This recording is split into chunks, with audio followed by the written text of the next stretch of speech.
29 ऑगस्टला खूप टोकाचं आंदोलन होणार असा इशारा मनोज जरांगे यांनी दिलाय। आरक्षण रद्द करण्याचा घाट असून चूक सुधारावी असं मनोज जरांगे पाटील यांनी म्हटलं आहे।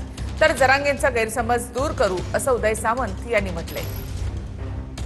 गोरगरीब ओबीसीला तर मान्य का मिळालेलं मराठ्यांचं हक्काचं आरक्षण रद्द करण्यात यावं म्हणून 29 ऑगस्टला खूप टोकाचं आंदोलन होणार आहे। खूप टोकाचं जात पडताळणी समितीनं आदेश केलाय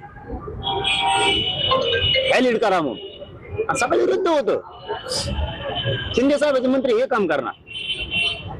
आता ठीक आहे, त्यांनी सांगितलंय आता रात्रीपासून त्यांचे खलबत सुरू आहेत, सकाळी पण होते की आम्ही आमची चूक दुरुस्त करतो। शिंदे साहेबांच्या तिकडून सुरू झालं। आमचं तेच म्हणणं आहे, तुम्ही चूक दुरुस्त करा, आम्हाला बोलायची गरजच नाही। त्याच्यामध्ये मी स्वतः पुढाकार घेतला होता आणि सरकारचं मराठा आरक्षणाच्या संदर्भामध्ये किंवा दाखल्याच्या संदर्भामध्ये कुठं चुकलंय हे बघण्याच्या दृष्टीने मी त्यांच्याशी बातचीत केलेली होती। त्यांचे जे काही गैरसमज झाले ते आम्ही नक्की दूर करू। हॅलो, हा उदय बोलतोय। जय शिवराय। जय शिवराय, बोला साहेब।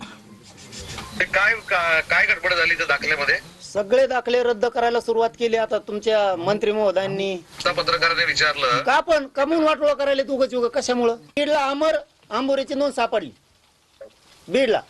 हा आंबोरीची बीडला 52 कोळ्या तिकडे 52 कोळ्या ही देतो लिहून, एंडोर्समेंट करून देतो पत्रकार रद्द करा, केली रद्द। आणि राज्यात काय पसरणार?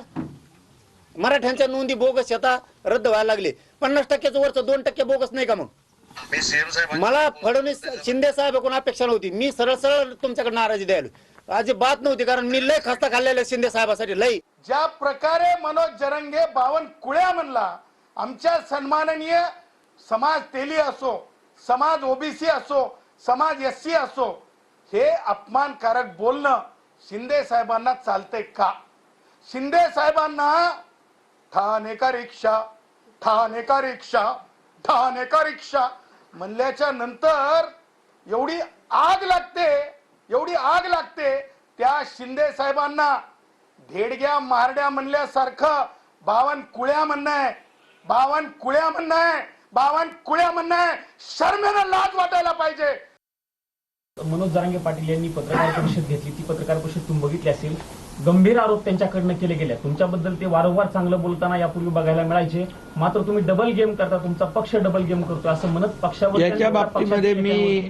याच्या बाबतीत मी काल माझी प्रतिक्रिया दिलेली आहे आणि त्याचा झालेला गैरसमज तोही लवकरच दूर होईल।